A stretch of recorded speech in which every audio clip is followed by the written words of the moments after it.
Good morning guys, today I'm down at Sandsend. I'm going to have a walk along Sandsend Cliffs, do a bit of exploring up there. I'm going to head right over as far as you can see in this picture. I'm going to head round the corner and there's some steps down to a secret little bay there. It used to be called a donkey path. It takes you to a secret little bay. In that little bay is the wreck of an old boat, which we're going to go take a look at.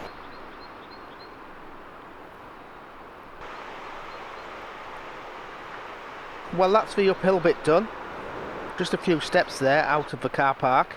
I used to be able to run up them, but not anymore. But we got here, we're at the top, not too out of breath and ready to move on.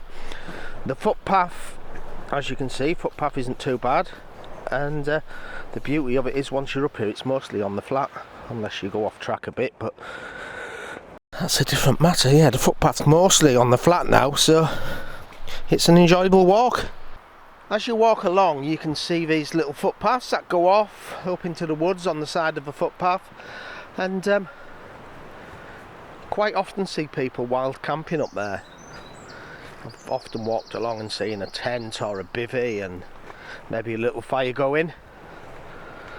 Not sure how legal that is, nor do I care really. I think it's good that people enjoy themselves, get out there, not causing anyone any harm, and chilling out. Good on them.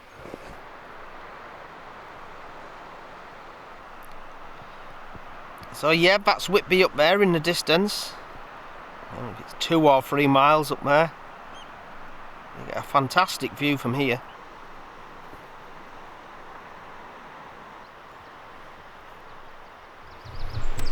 Interesting bit of info, where these rocks are here at the bottom of the cliff.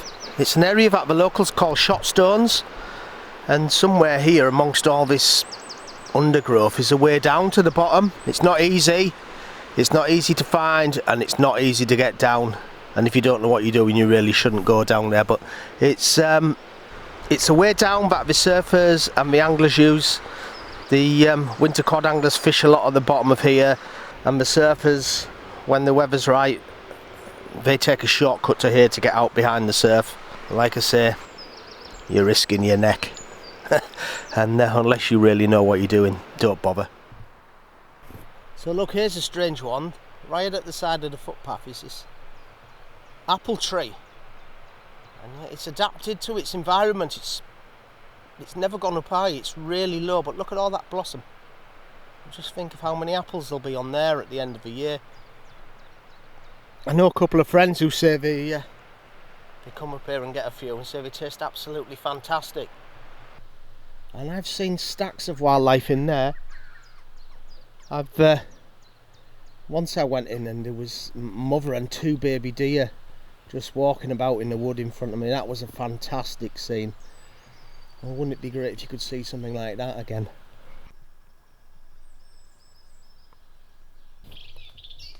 I don't know if you can see down there in the mud, but there's some deer footprints there, so there's a sure sign there's been one about recently. One there, look. One there. And another there, I think. Goes right through the footpath.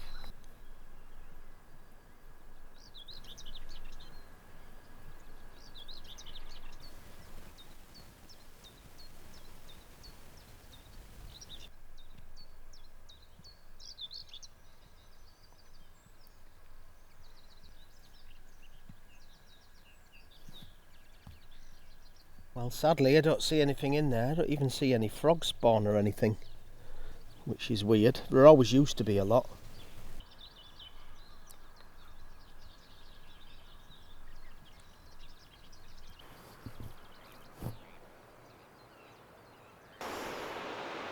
One of Gordon's mates, I think.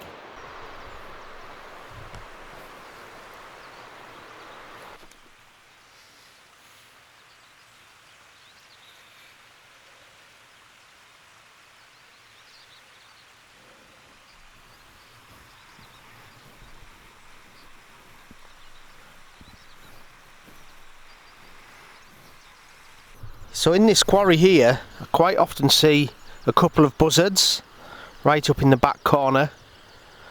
I think they might live there, which is nice they haven't been shot, because as we all know, North Yorkshire has the worst record in the whole of the country for bird of prey persecution. It's nice that they're still there, and long may they continue to be there. So if you're up here, keep an eye out. You might just spot some buzzards.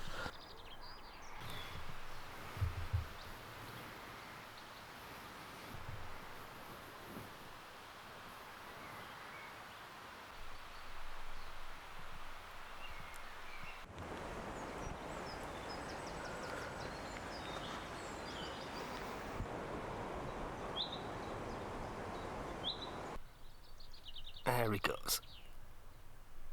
That's the kestrel, and he might have young now. If he's not got young, he's certainly, he or she has got a partner sat on eggs right now somewhere around here. Well guys, when you get to here, you can see the footpath behind you. The footpath curls away to our left there up to Sandsend Tunnel, and right here on this corner is the entrance to the steps that take you down to the secret little beach and cove down here. Some other YouTubers I've seen have billed it as like this horrendous, dangerous climb down to the beach. Well, I guess maybe if you're looking for viewers you might do that, but it's not the most difficult of descents. I mean, it is an uneven footpath, it is an uneven set of steps, and it is steep at each side, so if you slip you're going to go and you're going to hurt yourself. But I mean, I'm not in the best shape of my life and I'm going down there, so I think if you've got a general level of fitness and you're not about to die, you can probably get down. But anyway, you must risk assess. That's what I say, you know, you've got to risk assess things for yourself. You know, don't come down here saying Glenn said it was easy and then have a heart attack and blame me. You know, have a look at it. Have a look, see what you think.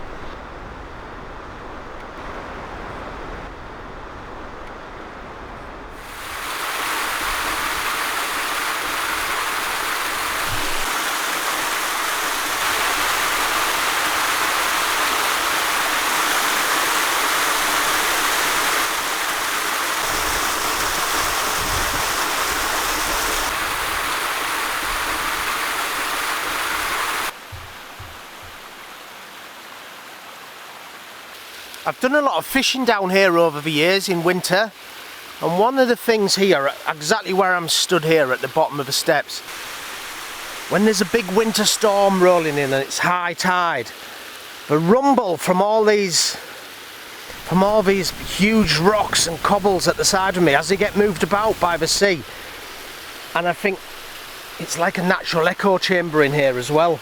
With the cliffs, the rumble of those rocks is so loud and deafening, and it just amplifies the feeling of the storm and the weather, and it's one of the most amazing things you can experience in life. Well, I say one of them, if there's something else I experienced here a lot of years ago that I'll tell you about in a minute, but yeah, maybe even better than that.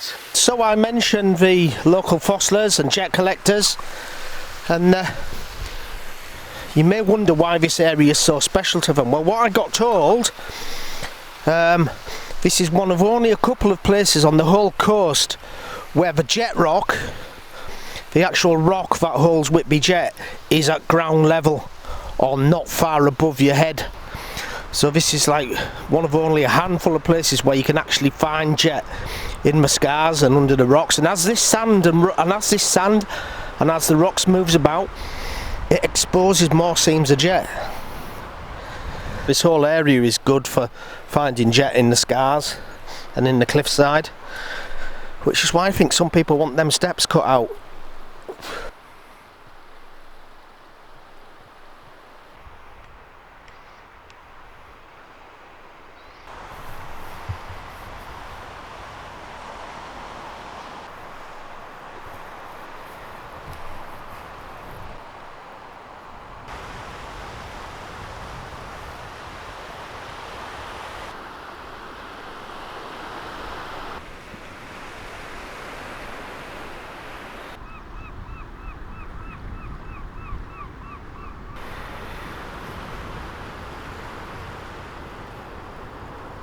So I'd made my way to the end of the scar here, and I was fishing away, and I looked up, and there was these amazing lights, like the best display you'll ever see of the Northern Lights, like everything, every part of it like what you'd see at the Arctic Circle.